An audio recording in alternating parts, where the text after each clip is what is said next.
I think it was a good start.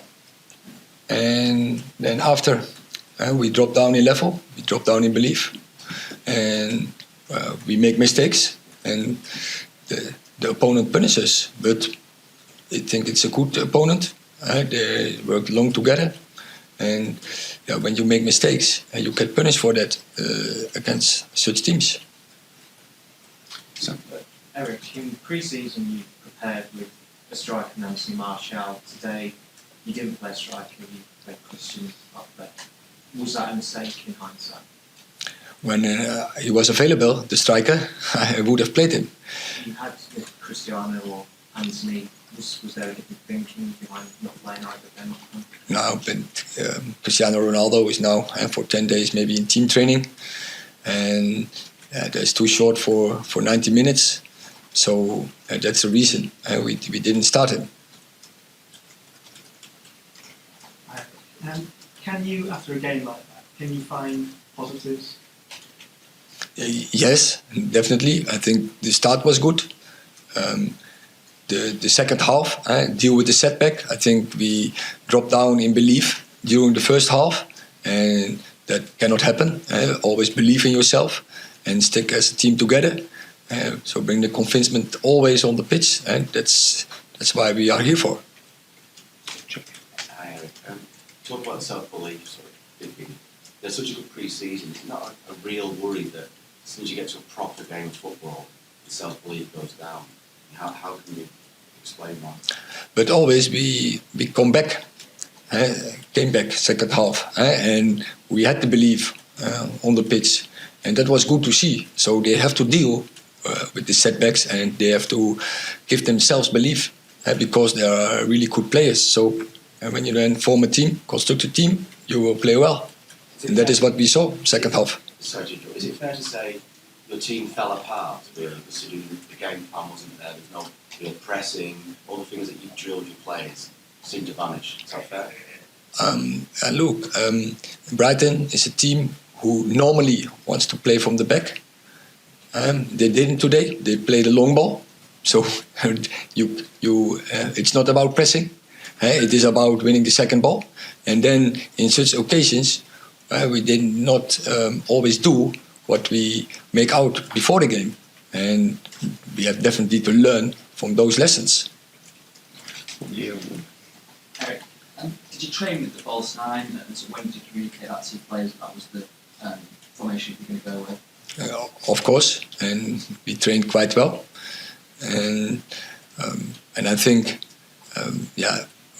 we make passing mistakes in building up, and so that is nothing to do with either you play with a false nine or you play with a typical number 9. Does that heighten the need though for reinforcements in that area? We've seen news today, Marko Arnautovic, interested in him. Just wondered if that strengthens the need there in that department. I don't go into names because I think in this pre-season maybe 250 players are involved and linked on Man United, so that's it. And we have 2 strikers, maybe a third one with Rashford as well. We considered him as a striker, but he had a really good pre-season on the left side, and also today he had 2 really good chances coming in from the left side. So I think it was the right decision to do it like this, but we didn't have the typical 9, was not available today. Erik, how do you balance the need of time that you have to put your ideas into practice with the rush that the club and the fans have for good performances and good results? I don't think about that. I think from day to day, from game to game, we have to win every game. That has to be the attitude. So it's definitely clear that we are not happy with this game, and we have to take the lessons and move forward. Was there any surprise on your part that the self-belief seemed to disappear quite quickly after a good start? Was there anything in the build that suggested that the self-belief of the players is quite fragile at the moment? Yeah, but I can understand that after last year. But it's not necessary because they are good players.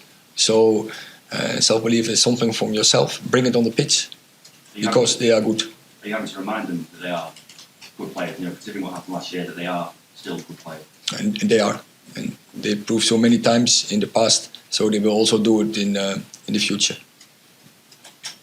Yes, so just on the same kind of note there, after what you saw from the players during the summer, were you shocked by what you saw in that first half? And can you please give us some kind of insight into your mood and what you said to them at half time? I know that could happen, but yeah, I think we should have done better. That's clear, but I know also that it will not come overnight, and sometimes we played better in the preseason. Today we had a really worse period during the first half, and we have to learn from that. That's also clear. Was there anything in pre-season that gave you a warning that might happen to them? I think so. That is also normal. I didn't expect that that already is a team that what play along routines. And that was, I think, the big difference with our opponent. They have routines. They are a long time together in a certain philosophy, in a certain plan, cooperation between coach and team, and you could see. And sometimes we are not.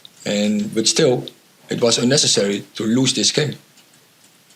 Last question. Erik, Christian Eriksen, in what role or in which position can he have the most influence on the team play?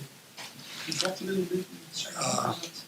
I think he can play in more positions, and because we didn't have the typical number 9, and I knew he did in Ajax a long time ago. He played a long time as a striker and dropping in. As I said, I want to keep Jaden and Marcus on the wings. Inside, they are really good in pre-season there. But I think finally Christian Eriksen is the best in the midfield. And actually, that was also the idea that he drops and then getting between the lines and to bring and to make the game.